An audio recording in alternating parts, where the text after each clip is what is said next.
Niya na ang Balitang Express region-wide karong orasa. 12 anyos nga bata patay human madatugan sa natumba nga punuan sa kahoy.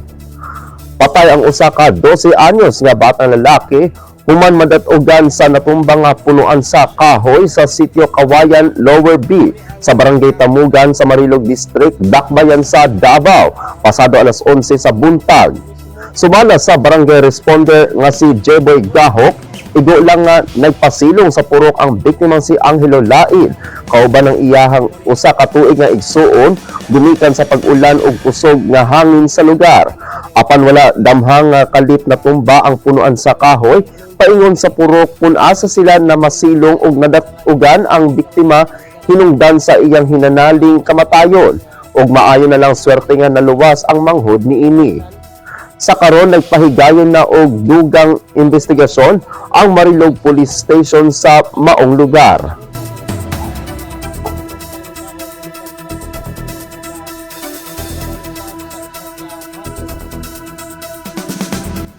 Samtang coastal uplift na matikdan sa baybayon sa Glan human sa magnitude 7.8 nga linog.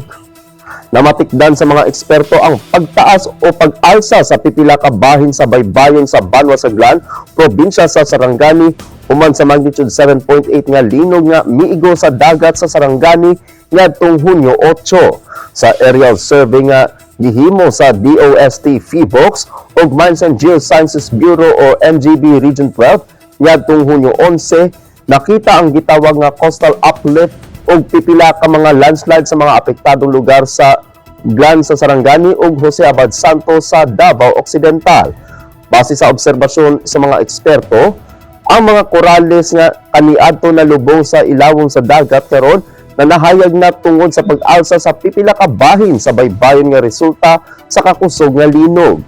Lakip sa mga lugar nga nakuhaan og ulagway ang baybayon sa Barangay Pangyan sa Glan.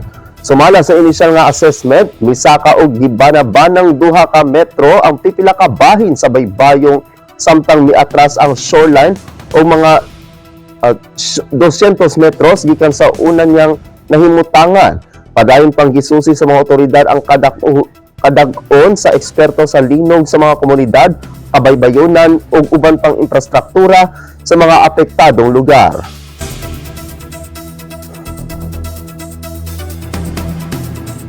At ang uban pang mga balita unya sa alas 9:30 sa gabi sa Weekend News.